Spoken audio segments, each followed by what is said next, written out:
Hey, friends, and welcome back to Life Coaching for Mompreneurs and our Remix Moment episode. So, this is an episode, a shorter episode every Monday that we release where we remix your mindset one moment at a time. So, today we're talking about misery. And I know that that's not the most glamorous topic, but I want you to hang with me because what I'm about to say might flip your perspective in a really powerful way. Welcome to Remix Moments with Martine, where we will remix your mindset one moment at a time. I'm your host, Martine Williams, and I'm here to bring you a quick burst of inspiration, insight, and a fresh spin on your mompreneur journey. In just a few minutes, we'll remix your mindset, energize your day, and keep you moving forward with purpose. Let's dive in to today's moment. So a potential client once looked at me on a clarity call and she said, Martine, I'm miserable. And you know what my honest internal response was? Yes, like she's there, right? Not because I was happy that she was in pain, because I'm not that kind of person, but because she had finally hit the place where I knew she was ready to move, where she could move. Because we all have different pain thresholds, physically, emotionally, mentally. And what feels unbearable to one woman might feel manageable to another. I like to consider myself as someone who has a really high pain tolerance on all three of those levels, physically, emotionally, and mentally. And in life and business, we tolerate a lot of emotional pain before we do something about it. And why is that? Because change, even the good kind, still requires effort. It requires energy. There's risk involved. There's vulnerability involved. And your brain, like, it's wired to avoid all of that. Your survival brain is wired to avoid all of it. It wants you safe. It wants you stable. It wants you predictable. But growth, it asks more of you. So most of us sit in the almost miserable zone long enough to just normalize it. This is why people stay in burnout for so long. Like, we've just have normalized that this is just the way it is. And that's why when this woman finally says, or any woman finally says that I'm miserable, whether she audibly says it or she's just saying it to herself, I don't hear failure. I hear readiness, because she's no longer pretending that she's fine. She's not wearing the mask. She's no longer like managing around it. And she's no longer gaslighting herself with gratitude for a life that no longer fits. It's no longer what she wants. She's not gaslighting herself anymore. She is saying, when I hear I'm miserable, she is saying, this isn't working. This isn't sustainable. This isn't who I want to be anymore. And that is the moment that we can work with. That is the moment that I can work with a client. Because when the pain of staying the same becomes greater than the pain of change, you make a move, you shift, you step forward, not because it's easy. And we're going to be talking about the easy in the next episode, but not because it's easy, but because you have to. The real danger isn't the pain, it's the prolonged toleration of it. And we're really good at this as mompreneurs. It's getting so good at surviving your situation that you forget that you're not supposed to live there forever. Someone needed to hear that. You're tolerating and surviving your life and your business that you forgot you're not supposed to live like that forever. We all have seasons of more intense, right? Maybe hustle or grinding it out in the business, or seasons where our family life or our personal life, our relationships require a higher level of intensity. That's not what I'm talking about here. I can't tell you the number of clients that I am working with, and they get on the other side of this surviving, and they're like, I forgot how good it could be. I forgot how this is supposed to feel. This is how it's supposed to feel, not what I was experiencing for years. Years. And as mompreneurs, like we're experts at this. We tolerate pain in ways that we don't even recognize anymore. Physically, we live with exhaustion like it's a badge of honor. And if we're not exhausted, we must be doing something wrong. We're not hustling hard enough. We're running on coffee and cortisol, sacrificing our sleep, skipping meals, ignoring that nagging tension in your shoulders or that burned out induced fatigue because we don't have time to rest. We don't have time to rest. That's what we say. Mentally, we tolerate the noise. We are in that constant loop of decisions, that mental load of home and business, the overthinking, the second guessing, the pressure to be everything to everyone. Like we have just become tolerators and tolerate all the noise. Emotionally, we just bury things. And I can tell you, as a chronic barrier or a chronic avoider, this one I get. We bury things. We bury our guilt for working. We bury our guilt for resting. We bury our resentment that builds from unspoken needs. Some of you have some needs that you're not speaking clearly to the people in your life. And so the resentment builds, and then we just bury it because we don't want to feel resentful. It doesn't feel good. So we just bury it. And we usually bury it with more work, more hustle. We tolerate feeling unappreciated, unsupported, or just emotionally stretched too thin. And we tell ourselves, well, this is just the season I'm in. This is just the season I'm in. And I can remember when I was working still in direct sales with 31, and my coach, who was my coach for 10 plus years, one of her mantras was, I can do anything for a short period of time. And I really grasped onto that mantra. And it was intended to be a short-term mantra. Short-term meaning like I was going for a promotion, I was earning a trip, like a short-term mantra that I could do anything for a short period of time. This wasn't going to be like this forever. And so I can remember a couple of years down the road, and she was like, I was in this state of burnout and I was emotionally burying things. And she was like, are you still saying I can do anything for a short period of time? I'm like, well, yeah. And she said, that was not meant to be a long-term mantra. So we use this is just the season I'm in, also in that way. And so we don't speak our needs that we have. We allow ourselves to be stretched too thin. So check that today and see where you are. And then spiritually, we tolerate disconnection. We feel dry, we feel distant or misaligned, but we just keep hustling anyway, right? We stop praying, we stop listening, we stop trusting our gut because there's always another task and another fire to put out. And this is an area that it's just easy to let go. And it's a slow fade, right? It slowly fades from praying every day or doing your devotions every day to every other day. And then it's 3 days. And then it just, before you know it, those things are no longer on your calendar. And we become disconnected from the source that gives us the most energy, the most guidance, the most truth, the most encouragement. And all of this becomes so familiar that we just think this is normal. And you'll even tell people what's normal. It's totally normal. You're growing a business, you have little kids, like you fill in the blank there. It might be common, but it doesn't have to be your normal. But the familiar pain is still pain. And tolerating it doesn't make you strong. It just keeps you stuck.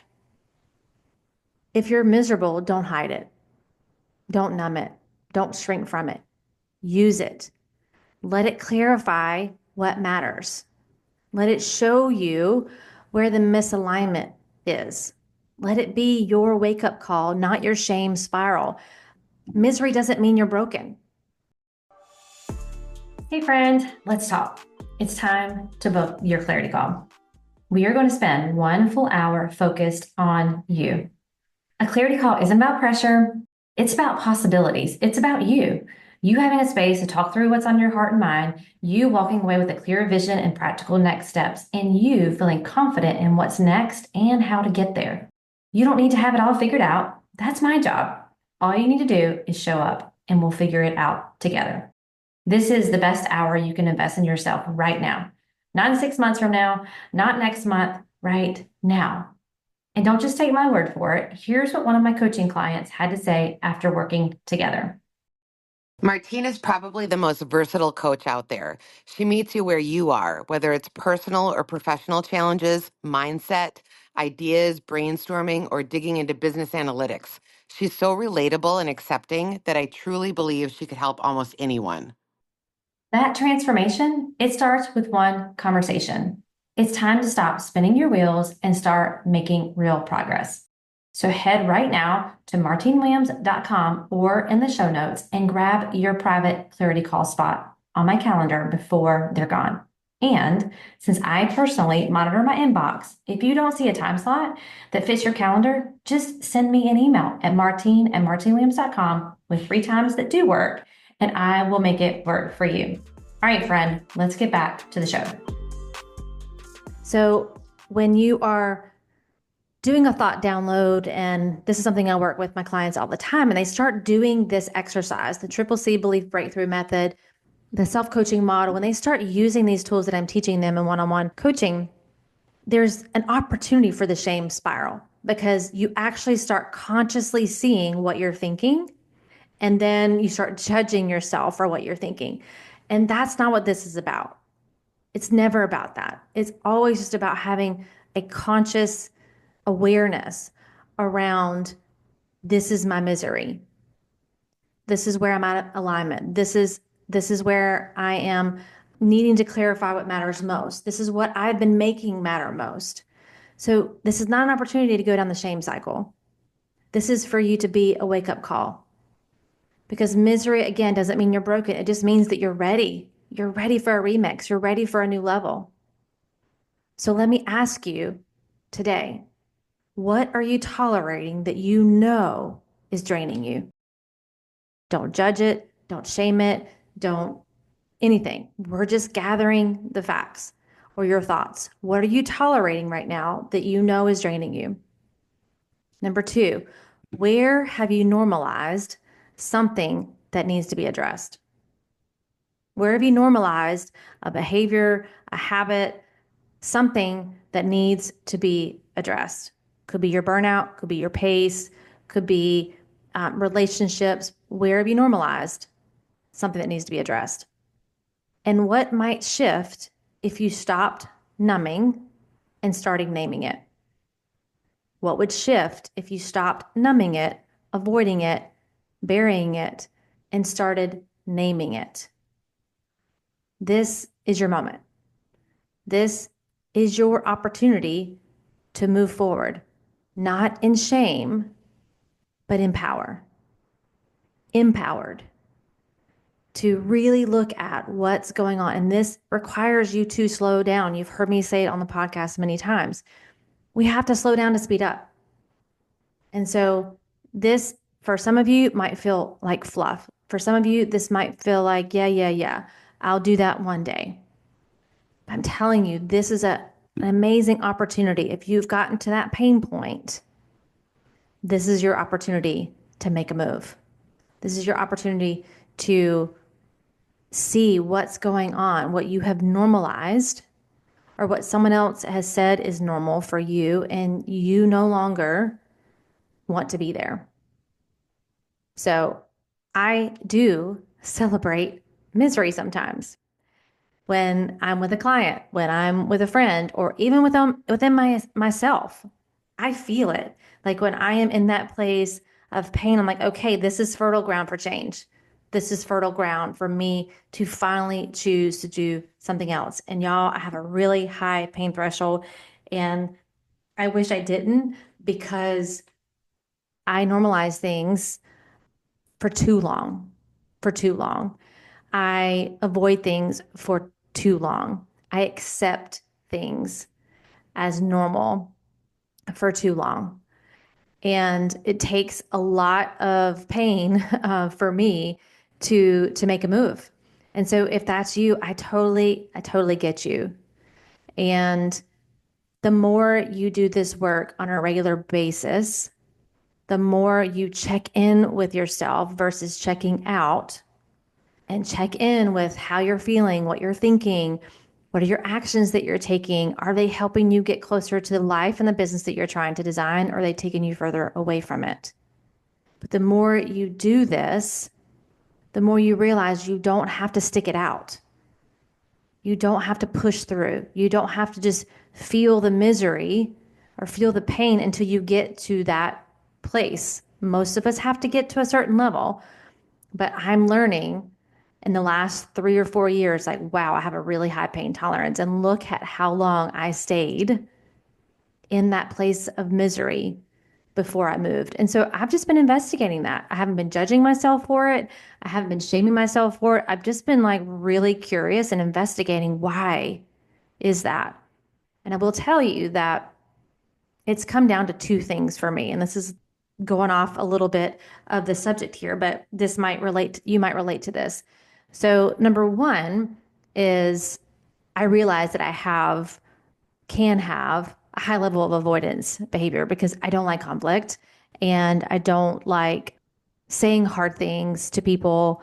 So there's a little bit of avoidance there for me. Well, actually, a lot of avoidance there for me because I have high extroversion in my personality and I'm the encourager and I'm the one who's always pouring into others. And so for me to say hard truths to people, especially those closest to me, I find very challenging.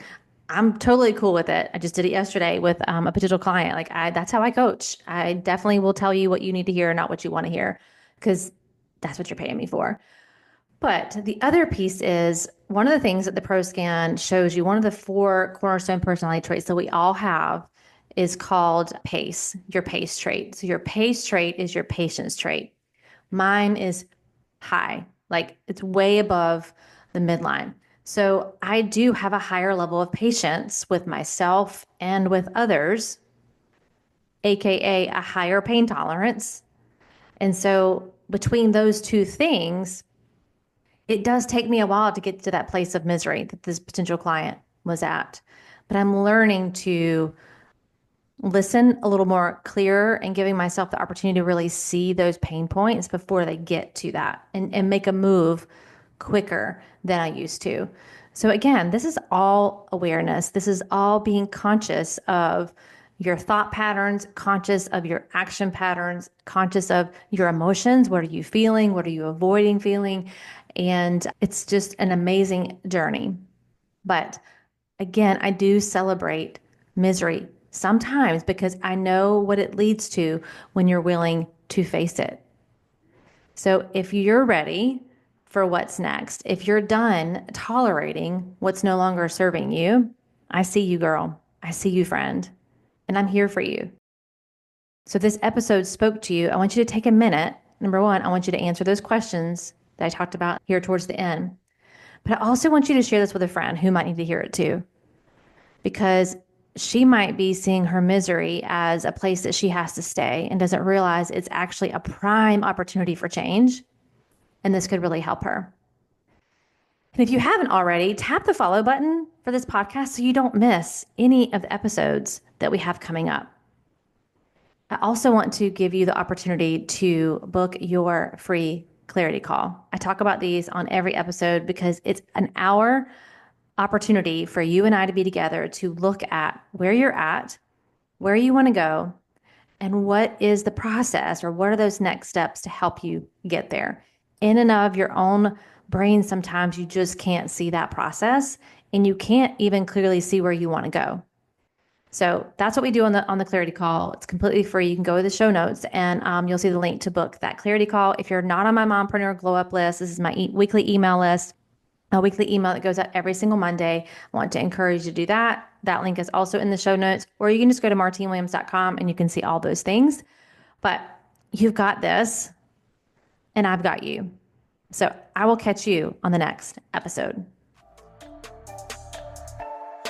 Well, that's it, friends, for this remix moment. Thanks for spending a few minutes with me, and I hope that you are feeling inspired and ready to take on whatever comes your way.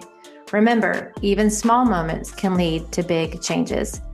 If this moment made a difference, be sure to subscribe, share with your fellow moms, and leave me a quick review. Seriously, it means the world to me to hear from you. And until next time, I am believing in you, and I will catch you in the next moment.